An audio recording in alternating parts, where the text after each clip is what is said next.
সুপ্রিয় দর্শক, স্বাগত জানাচ্ছে। গোয়েন্দা রিপোর্টের পাতা কেঁপে উঠছে। মধ্যপ্রাচ্যের উত্তপ্ত মরুভূমির বুকে শুরু হয়েছে এক নতুন ও বিপজ্জনক সামরিক অধ্যায়। হরমুজ থেকে বাব আল মানদেব বিশ্ব বাণিজ্যের প্রতিটি প্রধান ধমনী আজ অবরুদ্ধ। ইয়েমেনি হুতিদের ড্রোন আর মিসাইলের আগুনে পুড়ছে সৌদি আরবের তেল পাইপলাইন। আমেরিকা ইরান মুখোমুখি সংঘর্ষের এই চরম মুহূর্তে নিজেদের অস্তিত্ব টিকিয়ে রাখতে মরিয়া হয়ে উঠেছে রিয়াদ। আর ঠিক তখনই 14টি দেশের দুয়ারে কড়া নেড়ে এই সামরিক জোটে টেনে নেওয়া হয়েছে বাংলাদেশকে। প্রশ্ন শুধু একটাই, সৌদির এই অ্যালায়েন্সে যোগ দিয়ে বাংলাদেশ কি তবে জড়িয়ে পড়ল মধ্যপ্রাচ্যের এক গোলক ধাঁধায়, নাকি ইরান যুদ্ধেও জড়িয়ে পড়ছে ঢাকা, নাকি টিকে থাকার এক নির্মম লড়াই করছে বাংলাদেশ? এর মাঝে ইরানকে নিয়ে ভারত নতুন গেম খেলে দিয়েছে। কি সেই গেম? রহস্যের পর্দা ফাঁস হচ্ছে এখনই, দেখতে থাকুন।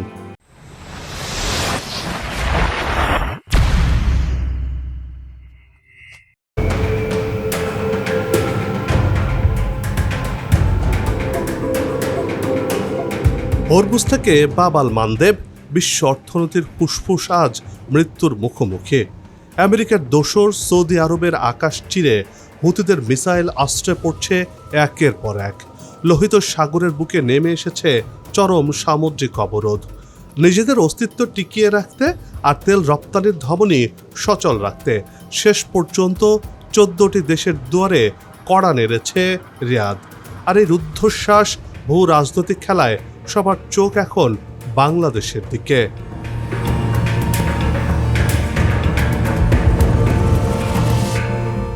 মধ্যপ্রাচ্যের উত্তপ্ত ভূ রাজনীতিতে এবার শুরু হলো নতুন এক সামরিক অধ্যায়। গড়ে উঠছে নতুন সমুদ্রভিত্তিক সামরিক জোট। গোয়েন্দা তথ্য বিনিময়, যৌথ নৌমহড়া এবং সমন্বিত প্রতিরক্ষা ব্যবস্থার মাধ্যমে লোহিত সাগর, বাব আল মানদেব ও এডেন সাগরের নিরাপত্তা নিশ্চিত করাই এই জোটের প্রধান লক্ষ্য। যদিও এটি কোনো নির্দিষ্ট দেশের বিরুদ্ধে নয় বলে দাবি করা হচ্ছে, তবুও মধ্যপ্রাচ্যের উত্তপ্ত বাস্তবতায় এই জোট নতুন ভূ রাজনৈতিক সমীকরণেরই ইঙ্গিত দিচ্ছে, এমনটি মনে করছেন বিশ্লেষকরা।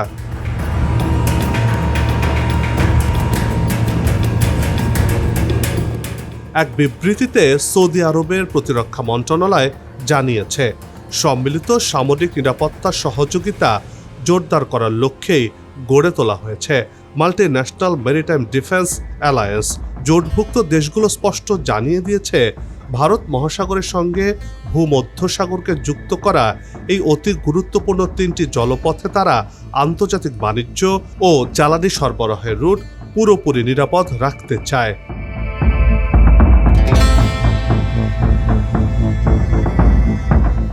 যুক্তরাষ্ট্র ও ইরানের সংঘাত যখন হরমুজ প্রণালীকে কেন্দ্র করে চরম আকার ধারণ করেছে, ঠিক তখনই এলো এই যৌথ পদক্ষেপ। বিশ্ব বাজারের 20% মতো জ্বালানি পরিবাহিত হওয়া এই জলপথটি বলতে গেলে বন্ধই হয়ে পড়েছে, যার ভারে এখন টালমাটাল বিশ্ব অর্থনীতি। এর মাঝেই আগুনে নতুন করে ঘি ঢেলেছে ইয়েমেনের ইরান সমর্থিত হুতিদের আক্রমণ।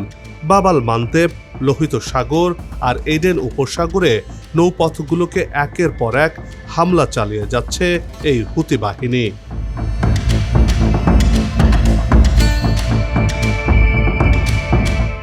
এই জোট গঠনের আলোচনায় অংশ নিতে 51টি দেশকে আমন্ত্রণ জানানো হয়েছিল, যার মধ্যে সাড়া দিয়ে বৈঠকে হাজির হয়েছিল 43টি দেশের প্রতিনিধিরা।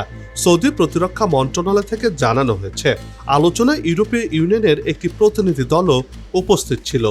যদিও লোহিত সাগরে আগ থেকেই ইউরোপীয় ইউনিয়নের অ্যাসপার্টস নামে একটি নিজস্ব নৌ নিরাপত্তার মিশন চালু রয়েছে, ফলে সৌদি নেতৃত্বাধীন এই নতুন জোটের কার্যক্রম তাদের চেয়ে কতটা আলাদা হবে তা এখনো স্পষ্ট নয়।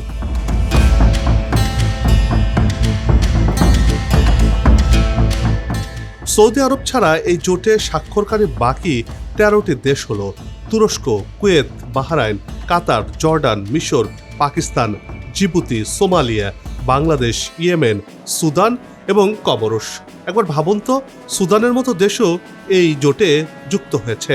কিন্তু উপমহাদেশে পাকিস্তান আর বাংলাদেশ যোগ দিয়েছে। এই অঞ্চলের আর কোনো দেশই কিন্তু এই জোটে যোগ দেয়নি। সেখানে বড় প্রশ্ন থেকেই যাচ্ছে, কেন বাংলাদেশ সেখানে যোগ দিল? আরেকটি বড় বিষয় চোখে পড়ার মতো, আর তা হলো ইরানকে কেন্দ্র করে বাড়তে থাকা নিরাপত্তা উদ্বেগের মধ্যেও সংযুক্ত আরব আমিরাত কিংবা ওমানের মতো প্রতিবেশী দেশগুলো এই চুক্তিতে সই করেনি, সেটিও বড় কৌতূহলের জন্ম দিয়েছে।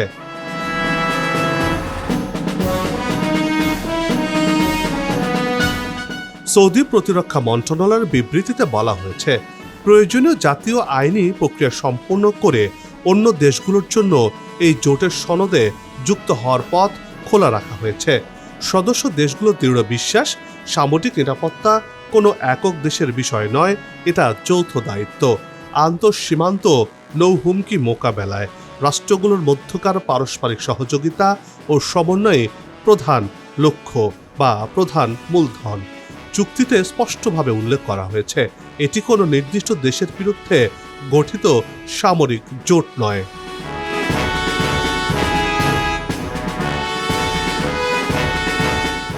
বিশেষজ্ঞদের মতে, মধ্যপ্রাচ্যের চলমান সংঘাত এবং গুরুত্বপূর্ণ সমুদ্র পথে নিরাপত্তা সংকটের প্রেক্ষাপটে এই নতুন জোট ভবিষ্যতের আঞ্চলিক নিরাপত্তা ব্যবস্থায় গুরুত্বপূর্ণ ভূমিকা রাখতে পারে।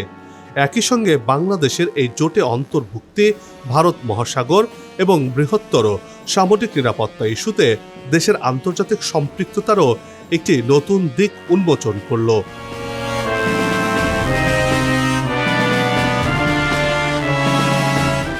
কোন দেশ ঠিক কতগুলো যুদ্ধজাহাজ বা বিমান পাঠাবে সে তথ্য এখনই প্রকাশ করা হয়নি, তবে গোয়েন্দা তথ্য বিনিময়, যৌথ সামরিক মহড়া এবং একযোগে নৌ অভিযান পরিচালনার বিষয়টি এই জোটের মূল কার্যপরিধির মধ্যেই থাকছে। জোটের পক্ষ থেকে জোর দিয়ে বলা হয়েছে, এই উদ্যোগ পুরোটাই আত্মরক্ষামূলক এবং এটি কোনো নির্দিষ্ট দেশকে লক্ষ্য করে গঠিত হয়নি। এটি বারবার বলার উদ্দেশ্য হলো ইরান যাতে কোনোভাবেই না ভাবে এটি তাদেরকে লক্ষ্য করে করা হয়েছে। তবে বিশেষজ্ঞরা বলছেন, মার্কিন যুক্তরাষ্ট্রের চাপে সৌদি আরব তড়িঘড়ি করে এই অ্যালায়েন্স গঠন করেছে।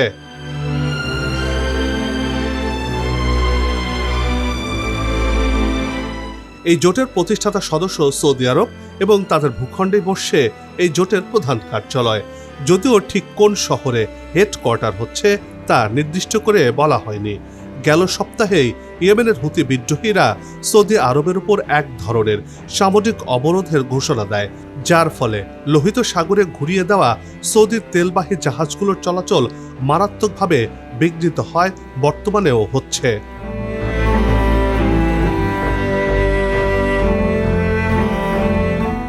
গেল ফেব্রুয়ারির শেষ ভাগে ইরান যুদ্ধ শুরু হওয়া এবং হরমুজ প্রণালী কার্যত অবরুদ্ধ হয়ে পড়ার পর থেকে সৌদি আরব অবশ্য ইস্ট ওয়েস্ট পাইপলাইনের সাহায্যে নিজেদের অধিকাংশ তেল রপ্তানি সচল রাখতে পেরেছে। এই পাইপলাইনটি দেশের পূর্বাঞ্চলের তেল শোধনাগারগুলোকে লোহিত সাগর উপকূলের ইয়ানবুর টার্মিনালের সঙ্গে সংযুক্ত করেছে।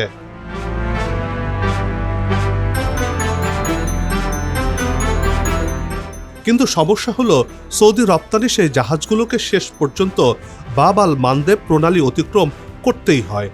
এরিট্রিয়া, জিবুতি ও ইয়েমেনের মাঝখানে অবস্থান এই সংকীর্ণ পানিপথের ইয়েমেনের যে অংশটি এই প্রণালীর মুখোমুখি, তার নিয়ন্ত্রণ হুতিদের হাতে।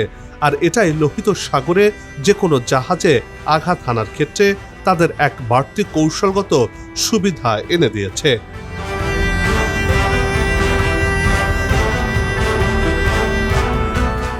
বিশ্বের মোট সামুদ্রিক বাণিজ্যের 10 থেকে 12% সম্পন্ন হয় এই প্রণালী দিয়ে, যার মধ্যে প্রতিদিন কয়েক মিলিয়ন ব্যারেল অপরিশোধিত তেলও রয়েছে। লোহিত সাগরে প্রবেশ ও বের হওয়ার মাত্র দুটি পথের একটি এটি, অন্যটি সুয়েজ খাল।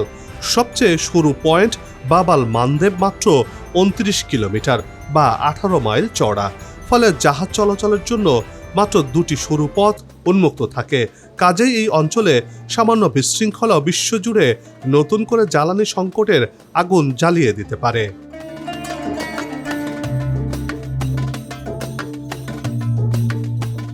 বাংলাদেশের ভূমিকা কেমন হবে এই জোটে? সে প্রশ্ন কিন্তু থেকেই যাচ্ছে। সৌদি আরবের বিবৃতিতে একক কোনো দেশের ভূমিকার কথা আলাদা করা উল্লেখ করা নেই। বাংলাদেশ আনুষ্ঠানিকভাবে ইরানের বিরুদ্ধে বা আমেরিকার পক্ষে যায়নি, বরং নিজস্ব অর্থনৈতিক ও বাণিজ্যিক স্বার্থ রক্ষার্থেই সৌদি নেতৃত্বাধীন নতুন নৌজোটে যোগ দিয়েছে।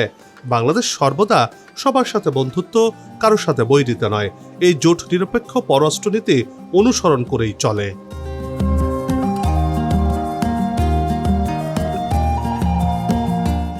বাংলাদেশের অর্থনীতি দাঁড়িয়ে রয়েছে বৈদেশিক মুদ্রা কিংবা রেমিটেন্সের উপরেও অনেকটাই বলা যেতে পারে। আর সৌদি আরব সহ আরব দেশগুলো থেকে সেটা সবচাইতে বেশি আসে। লাখ লাখ মানুষ সেখানে জীবনের তাগিদে চাকরি করছেন এই মধ্যপ্রাচ্য জুড়ে। তাই এই জোটে না গেলে মধ্যপ্রাচ্যে থাকা বাংলাদেশের প্রবাসীদের জন্য টিকে থাকাটাও কষ্টসাধ্য হয়ে যেত। সৌদি সহ আরব দেশগুলো হয়তো বাংলাদেশ থেকে লোক নেয়া বন্ধ করেই দিত। আবার বড় একটি ব্যাপার রয়েছে, সেটি হচ্ছে সৌদি মার্কিন সম্পর্ক।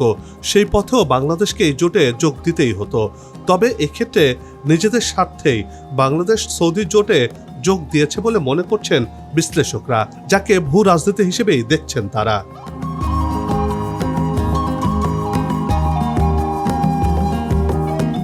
তবে হ্যাঁ, এখানে একটা বড় কিন্তু রয়ে গেছে। লং রানে মানে ভবিষ্যতে এই অঞ্চলে ইরানই সবচাইতে প্রভাবশালী রাষ্ট্র হিসেবে আবির্ভূত হতে যাচ্ছে। কারণ বর্তমানে ইরান যুক্তরাষ্ট্র যুদ্ধে ইরান যা বলছে তাই বাস্তবায়িত হচ্ছে। বলা যেতে পারে এই অঞ্চলের নতুন রাজা ইরান। আমেরিকান ভূ রাজনীতি বিশ্লেষক ত্রিতা পার্সি বলেছেন, পরাজয় মেনে নেওয়া ছাড়া ট্রাম্পের সামনে আর কোনো পথ খোলা নেই। অর্থাৎ ইরানের কাছে পরাজয় বরণ করে এই অঞ্চল ছেড়ে পালাচ্ছে মার্কিন যুক্তরাষ্ট্র, সে কথা নির্দ্বিধায় বলাই যায়।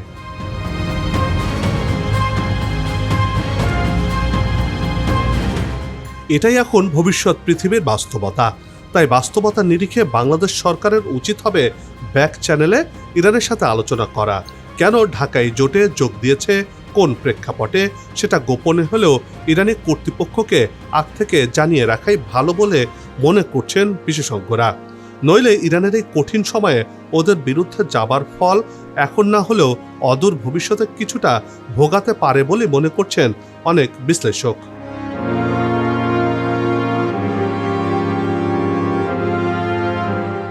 এদিকে বাংলাদেশ যখন ইরানের বিরুদ্ধে জোটে যোগ দিয়ে সাগরে নিরাপত্তা নিশ্চিত করতে চাইছে, তখন ভারত ইরানের সাথে নতুন সম্পর্ক গড়তে চলেছে।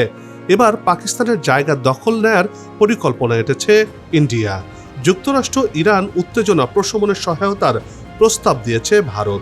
ইরান আমেরিকার যুদ্ধ বন্ধে ভারত কাজ করতে আগ্রহী বলে জানিয়েছেন দেশটির পররাষ্ট্রমন্ত্রী এস জয়শঙ্কর।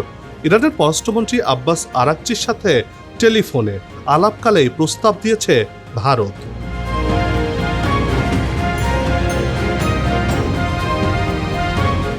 অন্যদিকে সৌদি জোট ঘোষণা আসার কয়েক ঘন্টা আগে হুতির তরফ থেকে সর্বাত্মক প্রতিক্রিয়ার হুঁশিয়ারি দেওয়া হয়েছিল। হুতি নেতা আব্দুল মালিক আল হুতি সৌদি আরবকে উদ্দেশ্য করে বলেছেন, সৌদি আরব পূর্ণাঙ্গ উত্তেজনার দিকে এগিয়ে যাচ্ছে। হুতি বাহিনী সেই পূর্ণাঙ্গ উত্তেজনার মাধ্যমেই এর পাল্টা জবাব দেবে বলেও কঠোর হুঁশিয়ারি দিয়েছে। ইয়েমেনকে সৌদি আরব ইচ্ছাকৃতভাবে অর্থনৈতিক ও রাজনৈতিক সংকটের চক্রে আটকে রেখেছে বলেও অভিযোগ করেন আব্দুল মালিক। এতে নতুন করে উত্তেজনা বেড়ে গেছে এই অঞ্চলে। তবে বাংলাদেশ এই জোটে কতটা ভূমিকা রাখবে তা এখনো নিশ্চিত নয় বলে মনে করছেন বিশ্লেষকরা। এই অঞ্চলে বিশেষ করে লোহিত সাগর ও বাব আল মানদেব প্রণালী নিয়ে সমস্যা কতটা সমাধান হবে এর উত্তর হয়তো সময়ই বলে দেবে।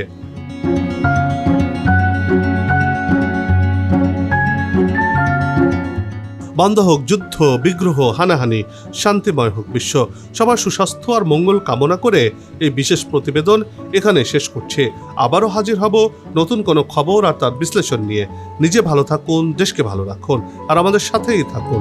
ধন্যবাদ।